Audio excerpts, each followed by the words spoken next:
Welcome to An Honorable Profession, a podcast giving America hope since 2018. I'm your host, Ryan Coonerty.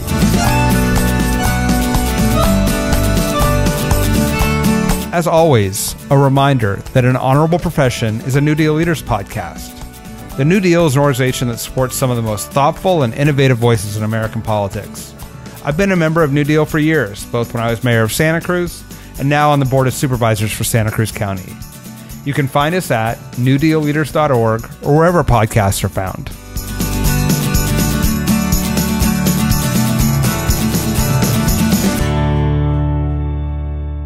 After 2 years of trying to keep hope alive through this podcast, hope we've got. We have a president-elect and a new thoughtful leadership coming to this country. Today I talk with a leader who will be working in Congress and closely with the administration on how to address COVID and repair our health system and our civic life. Congressman Ami Bera has represented the Sacramento area since 2013 when he left practicing medicine to run for office. Representative Bera is a member of the House Foreign Affairs Committee and chairman of the Subcommittee on Asia, the Pacific, and Nonproliferation. He's also vice chair of the House Committee on Science, Space, and Technology. Finally, Congressman Bera is a leader of the New Democratic Coalition, an important partner to New Deal. Congressman Bera, welcome to An Honorable Profession. It's great to talk to you. Ryan, thanks for having me on. First, I want to congratulate you on your reelection. Your district was one of the tough-fought districts many years ago, but your work and reputation has allowed you to cruise to a reelection, and we appreciate having you as a leader here in California. Yeah, thank you. And considering some of the nail-biting elections that I've had in years past, it was felt good to be called on election night. That is, we were happy to see it. First, I want to start with your experience as a doctor. Our state is moving towards a lockdown in a matter of hours. We're seeing COVID cases spike across the country. What do you see that we can do from a policymaking perspective and a public health perspective to get this virus under control? I think a couple things. And, it's unfortunate that we find ourselves where we are today, where you really have widespread virus across this country in literally every state, and you're seeing those case rates go up. We're so in the Midwest and in the North, but certainly we're seeing case numbers climb here in California and certainly my home county of Sacramento. And at this juncture, it's really hard to identify cases and do the contact tracing because you just really have viral spread out there. And, the things that we could do right now really are wearing the face coverings, really minimizing the time that you're out and limiting it to essential activities. In addition, obviously as we go into December and the like, really trying not to, we all miss Thanksgiving, we all miss Christmas and family gatherings, but this year it's not a great time to do that. As we try to move into January and hopefully have a more responsible and sane approach to this virus out of the federal government, what are you looking for from our health system to respond to the virus and then to hopefully start getting these promising vaccines out to the population? Yeah, so a few things. And the reason why we are going back into a lockdown scenario, much as we were in the springtime and in California in July and August, is we don't want to overwhelm our hospitals. And we're starting to see hospital beds fill up, ICU beds fill up. And we really have to keep that capacity because we do think, cases will peak around Christmas. From the federal government, and I'm not one who compliments the Trump administration a lot, but, Operation Warp Speed, working with several different vaccine manufacturers does seem to be paying results. Today, the Moderna vaccine came out with really positive efficacy rates of, close to 95%. That is much higher than any of us thought. Pfizer, in recent weeks also released their data. So if we can, get through the next month or two and get into January, it is quite conceivable that we will start vaccinating individuals because, the contracts with the federal government from both these companies as well as others was that they were going to take a gamble and start producing and manufacturing that vaccine. So I expect both Moderna and Pfizer to go to the FDA and ask for emergency use authorization. I suspect they will get that granted if the data looks okay. The safety trials for 2 months will be ending in January, and I suspect you could see people getting vaccinated in January. We are having local conversations, but also at the federal level, on what groups of individuals do you vaccinate first. And obviously, we're going to prioritize frontline healthcare workers, first responders, nursing home staff, et cetera. And then we're going to go into vulnerable populations, and particularly the most vulnerable population we've seen in this pandemic is folks that live in congregate settings like nursing homes. We should vaccinate those individuals, then others with pre-existing conditions, and then we should go into neighborhoods that really have been hurt disproportionately, like communities of color, et cetera. The hope is, you can get enough people vaccinated by maybe the summer of 2021 or a little bit beyond it. And that is how you get to herd immunity and really knock the virus rates down. This virus has exposed a lot of inequities in our society. It's also shown big gaps in our healthcare systems. You've run healthcare systems, working in Congress and with this new administration. What are you hoping to see to improve the delivery of healthcare in this country?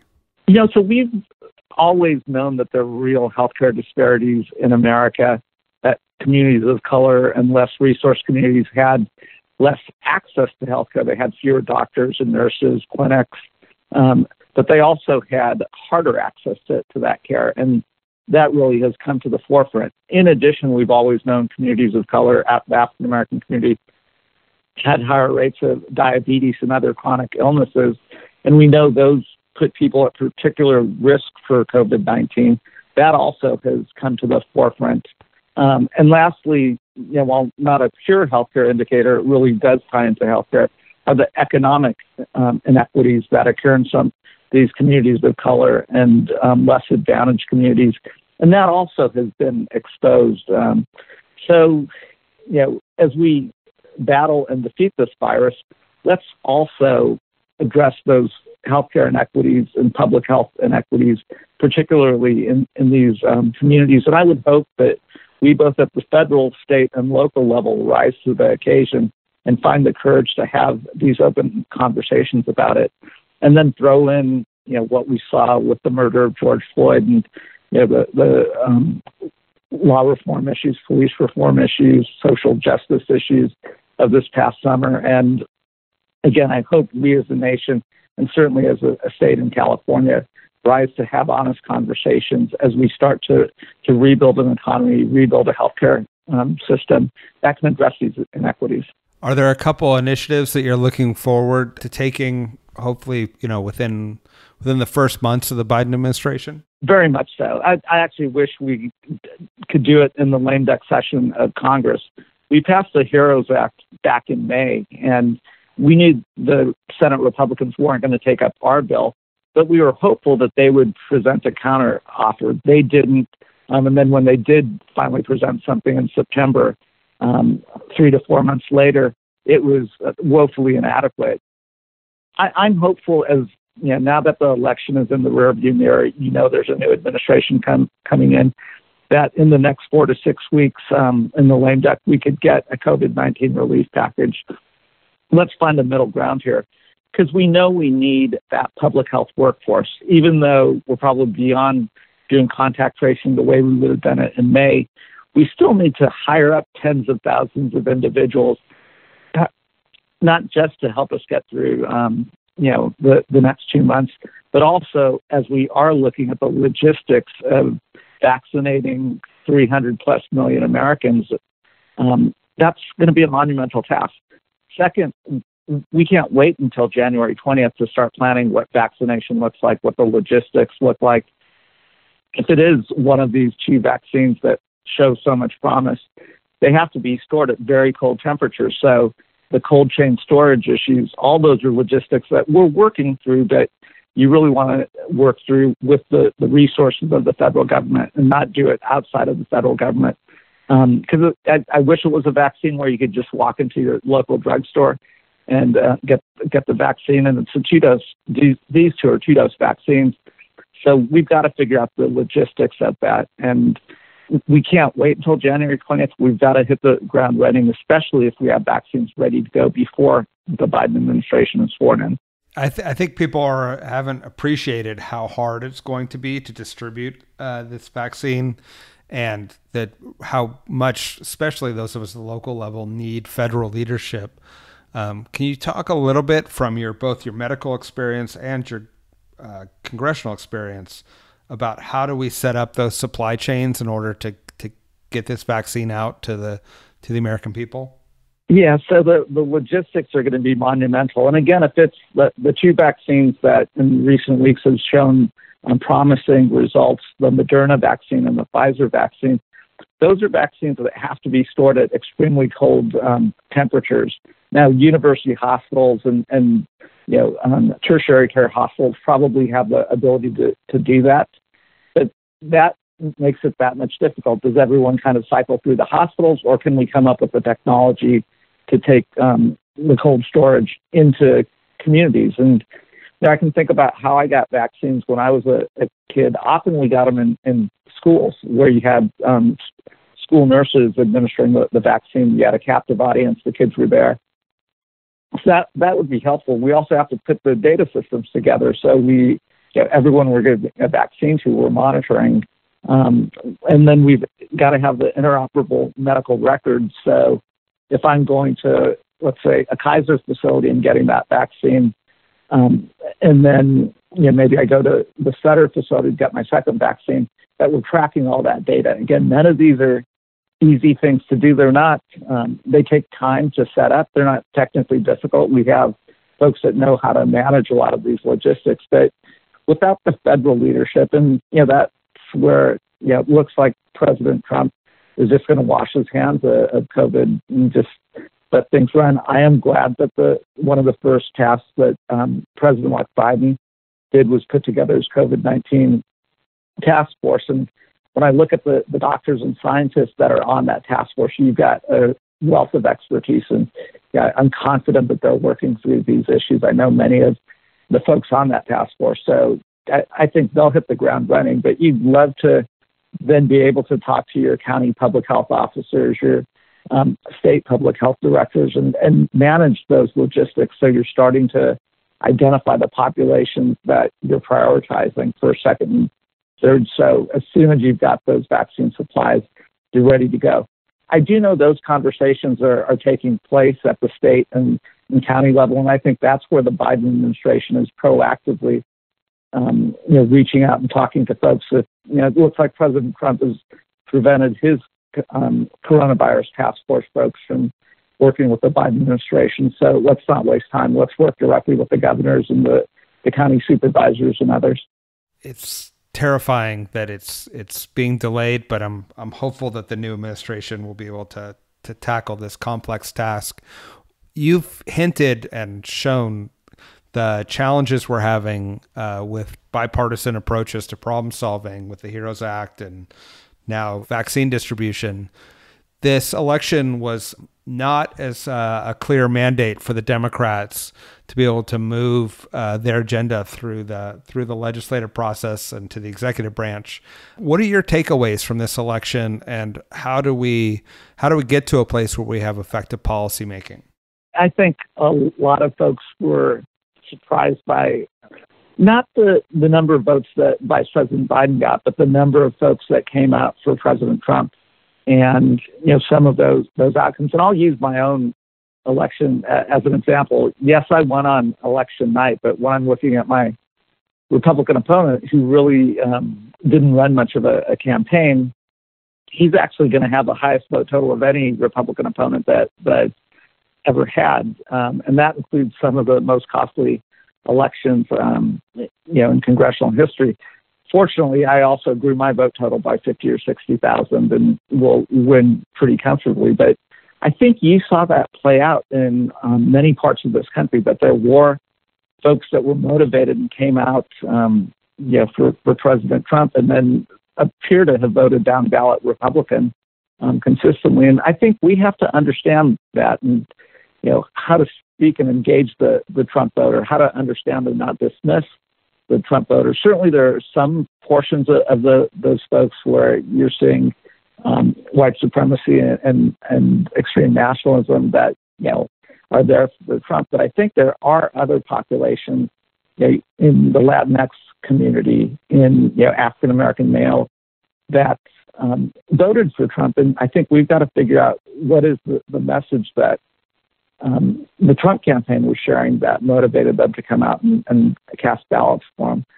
I think when I look at the election results, with a slimmer majority on the House side, with an incoming Democratic administration and President-elect Joe Biden, who has a natural history as a deal maker, both as a senator, but then also when he was vice president. He was the one that President Obama would send to the Hill to get people to yes.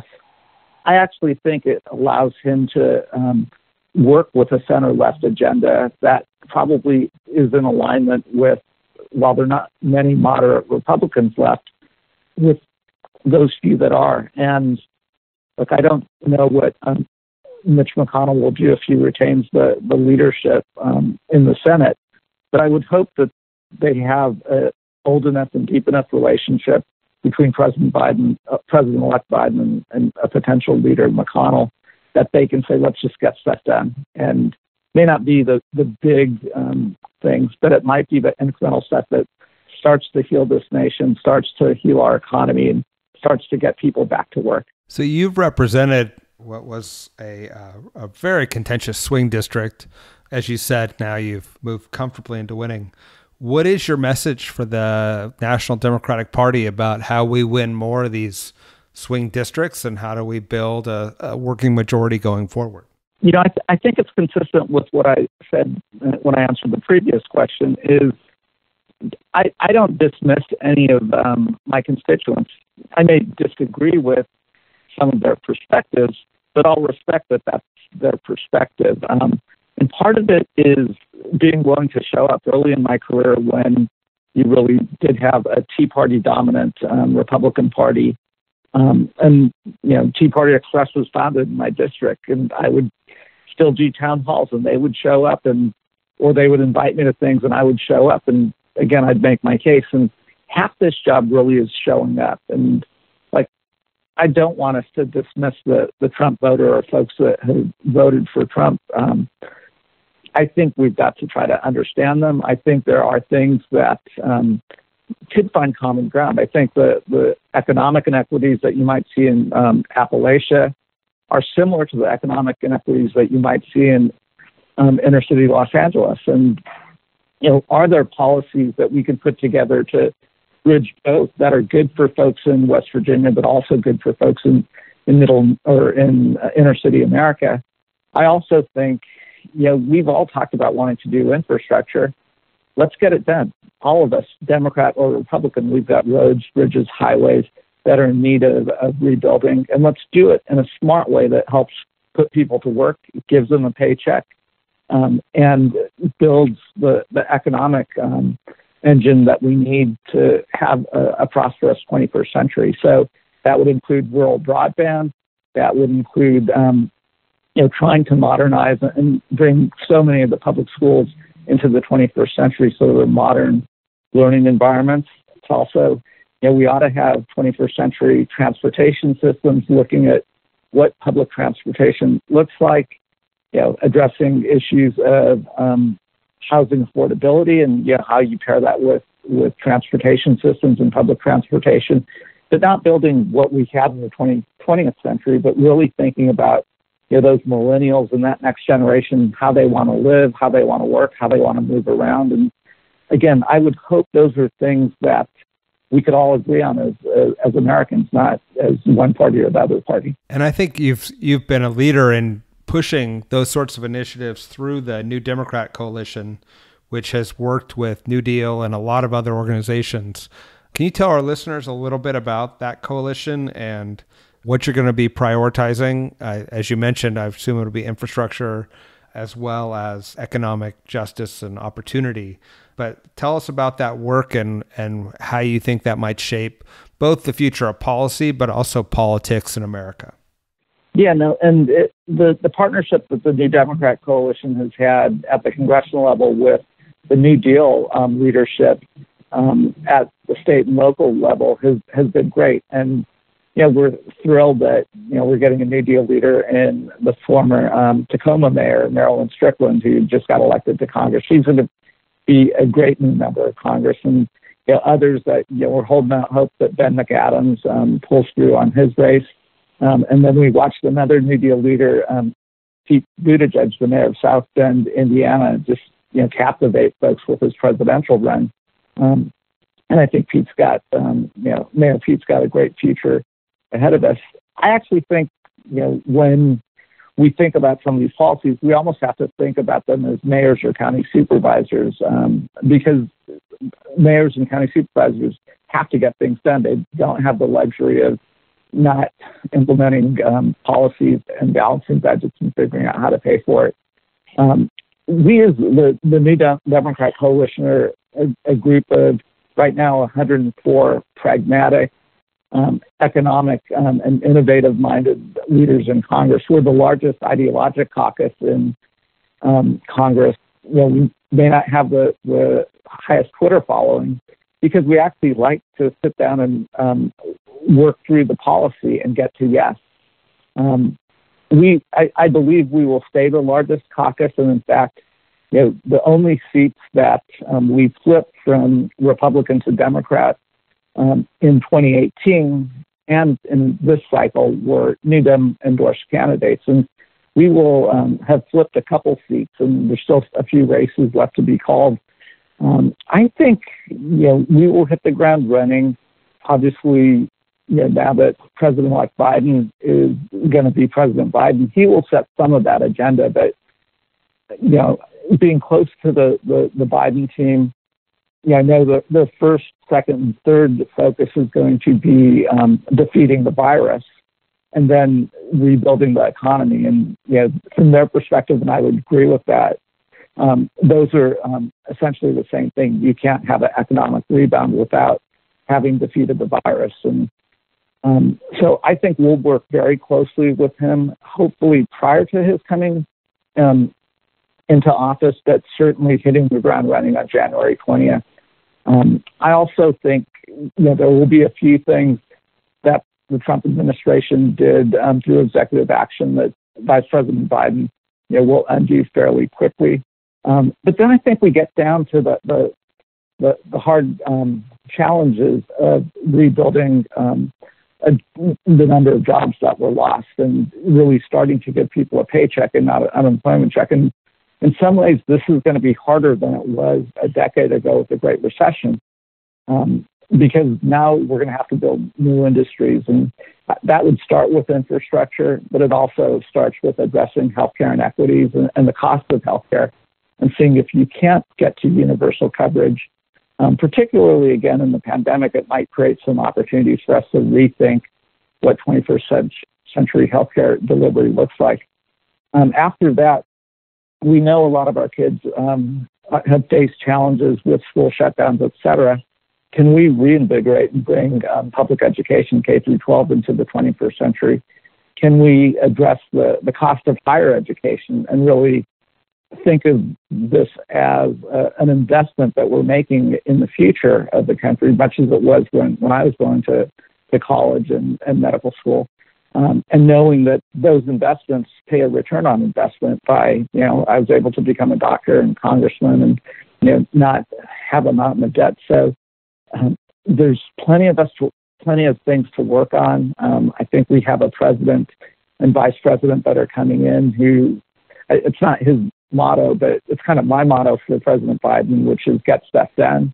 And I think that's what the New Dem Coalition wants to do, is get stuff done and do it in a bipartisan way. And I think you mentioned this, but I'd be interested in your take that, what you're outlining, I think would bring not only a majority of Democrats, but a majority of Americans together and really make them feel good about the approach that government's taking.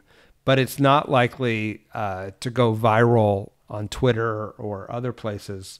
How do you deal with the fact that the social media algorithms don't seem to sort of reward the sit down at the table and work through the details and solve problems versus creating controversy? And how do you get your message out to people in this, loud and crowded environment?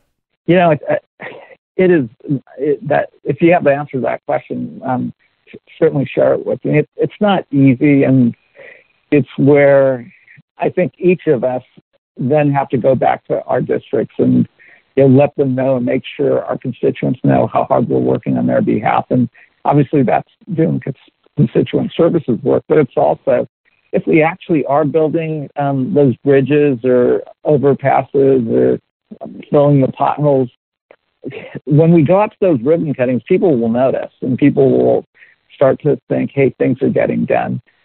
And at the end of the day,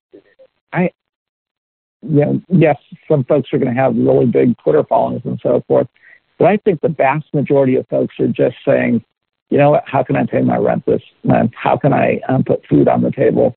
How can I get my kids to soccer practice? Their mom and dad are retired and they're getting older and their healthcare costs. And we just have to be able to tell folks that we hear them and we're working on it. But we've also got to show progress by passing legislation. And in divided government, it's not good enough for us to just pass things out of the House of Representatives that go nowhere in the Senate.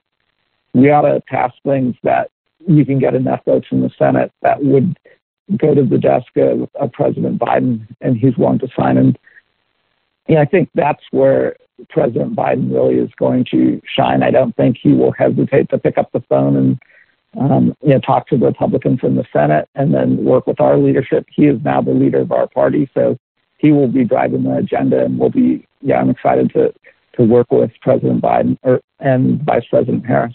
And speaking of Vice President Harris, this is a major moment for Indian Americans in our national history. Can you just talk a little bit about what you see in this moment for Indian Americans and what you think the future holds? I think this is a massive moment, not just for Indian Americans or Asian Americans or African Americans, but or women. I think Senator Harris, soon to be Vice President Harris, breaks and shatters a lot of glass ceilings here. When I think about my daughter, who's Indian American and my wife's African American, so she really is the epitome of Kamala Harris. She can see herself in Vice President-elect Harris, who can many African American young girls as well as South Asian and Asian American young girls. And that's the beauty of America, that one generation, her mom and dad can immigrate here as a daughter of immigrants. She can climb to the highest rungs of our federal government. And we ought to be proud about that. And, that epitomizes what is the best of America. I can also add, just as I look back at this election, and it was a hard-fought, contentious election, and we had some wins, we had some losses, but what I'm so proud about as an American is the record number of people who showed up to cast their ballot and express their voice through their vote. That was phenomenal. And the number of young people that organized, showed up, did what they could in the middle of the pandemic. We ought to be proud about that as Americans. And, the world was watching and our democracy was working. And we all had a lot of fears that, there might be violence pre or post-election. And certainly there's been some confrontations, but nothing compared to what our worst fears were. And I truly believe January 20th, we will see a smooth transition of power. I would hope that would start now with giving the Biden administration access to everything. But, this is an unconventional president in Trump. But the machinery of our democracy is working, and we ought to be proud of that. Couldn't agree more, both on the state of and the turnout by our voters, and also by this historic event and what it means to people, especially young women like your daughter, for their possibilities in the future. Congressman Bera, I want to thank you for joining us today. Thank you for your leadership in Congress and in the state of California. We're lucky to have you as a partner with New Deal. Well, Ryan, thank you, and thank you for everything that the New Deal does in terms of, creating the leadership opportunities for the next generation of members of Congress and future presidents. Hey, thank you. Have a great day. Okay, be well. Bye-bye. Thanks for listening to An Honorable Profession. Please subscribe to hear more amazing leaders and keep asking your elected officials to be honorable. Boots Road Group produces podcast. I'm Ryan Coonerty, and because we keep things honorable, no tax dollars were used in the making of this podcast.